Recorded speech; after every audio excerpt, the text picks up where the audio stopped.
Հայաստանի Հանրապետության պետական եկամուտների կոմիտեի հետաքննության եւ օպերատիվ հետախուզության վարչություն տեղեկություններ են ստացվել այն մասին, որ Կոտայքի մարզում վերին պտղնի համայնքի Երևան-Սևան մայրուղու 1 եւ Երևան քաղաքի Գյուրջան 10 կոտորակ 2 հասցեներում բենզալցակայան շահագործող ընկերությունն առանց համապատասխան փաստաթղթավորման ձեռք է բերում վառելիք եւ առանց հսկիչ դրամարկային մեքենայի կտրոններ տրամադրելու եւ այդ գործարքները հարկային հաշվառման մեջ արտացոլելու վաճառում է սպառողներին։ Կոմիտեի հետաքննության եւ օպերատիվ հետախուզության վարչությունը իրեն վերապահված գործառույթների շրջանակում հարկային իրավախախտումների կանխման ու բացահայտման ուղղությամբ տարվող աշխատանքներում մշակել, ձեռնարկել եւ իրականացրել է համալիր օպերատիվ հետախուզական միջոցառումներ։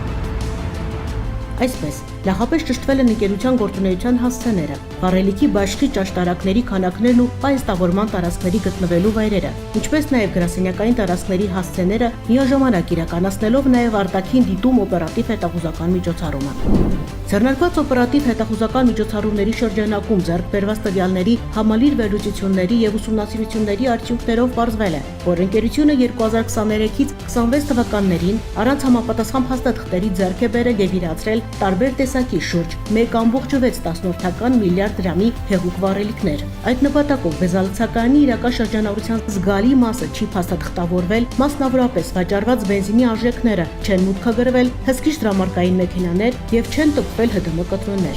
Այս ամենի հետևանքով հարկային մարմին ներկայացված հաշվարկներում բացվել են խեղաթյուրված տվյալներ։ Արդյունքում պետությանը պատճառվել է առանձնապես խոշոր չափերի շուրջ 500 միլիոն դրամի վնաս։ Դեպքի արդիվ հաղորդում է ներկայացվել Հայաստանի Հանրապետության քննչական կոմիտեի տնտեսական հանցագործությունների եւ մաքսանենգությունների քննության գլխավոր վարչություն, որտեղ նախաձեռնվել է քրեական վարույթ։ Բեք հետաքննության եւ օպերատիվ հետախուզության վարչությունը շարունակում է անհրաժեշտ միջոցառումներ ձեռնարկել ոչ միայն կատարված հանցագործությունների բացահայտման, այլև դրանք կանխելու ուղղությամբ։ Միաժամանակ հորդորում է տնտեսվարող սուբյեկտներին հայտարարել իրական իրացման շրջանառությունները։ Պետական եկամուտների կոմիտեի տեղեկատվության եւ հասարակայնության հետ կապերի բաժին։